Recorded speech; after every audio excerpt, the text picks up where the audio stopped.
Jack, you are still wet from your bath. Did you play in the rain too?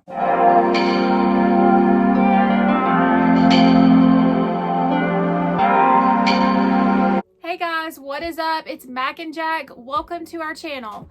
If you haven't already, please hit that subscribe button for more DIY, fashion, and sewing videos. Let's just jump right into the video. Today's video is kind of a Dollar Tree video, but there are other craft items that I'm going to use. But the main piece that I'm using is the skull and crossbones that I got from Dollar Tree.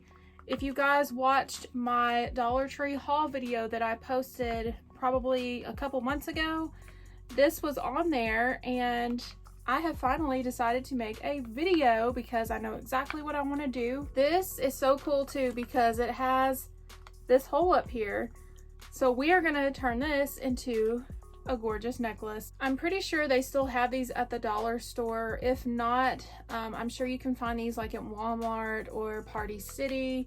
I don't know if it has the little hole up here like this one does, but if it doesn't, I mean, you can always like attach ribbon or something on the back. You can just glue it on there and make it into a necklace. But this just has so much potential. I cannot wait to see how this turns out. So we have that, and then the supplies I got is this hot pink spray paint.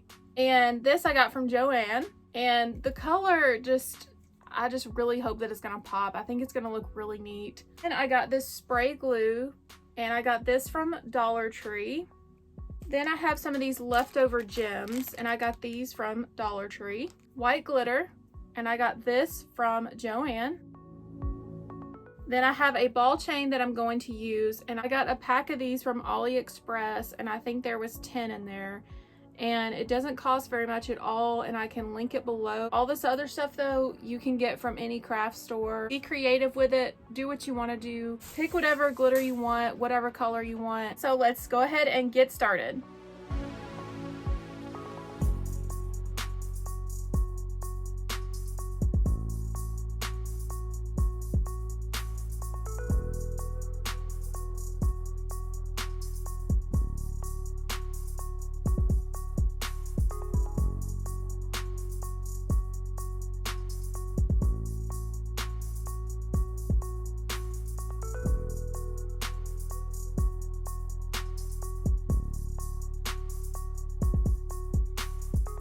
Okay, so here is the necklace. The spray paint came out very chunky, and I don't know why it did that. My husband even tried it, and it did the same thing to him. So that was very frustrating, trying to get a smooth finish on here. And you can kind of see like a few spots where it just clumped up, and we don't know why it did that. We think it may have been old spray paint. As far as the spray glue, that just repelled when I put it on the spray paint, and I don't know that I didn't wait long enough to put it on there. Therefore, the glitter did not stay. I probably should have gotten a different glue and more glitter. And the eyes, I think they're just like barely hanging on. I think I'm gonna have to actually take these out and glue them with some actual glue instead of the spray glue. Hopefully the next Halloween video will be better than this. I am going to be uploading Halloween videos for the rest of the month, so I hope you guys tune in. It will be twice a week now, so make sure you guys don't miss out on these videos. Turn the notification bell on if you haven't already. Give this video a thumbs up. If you do give it a thumbs down, please tell me why. Leave constructive criticism so I can improve on my videos. Thank you guys so much for watching. Jack and I will see you in our next video.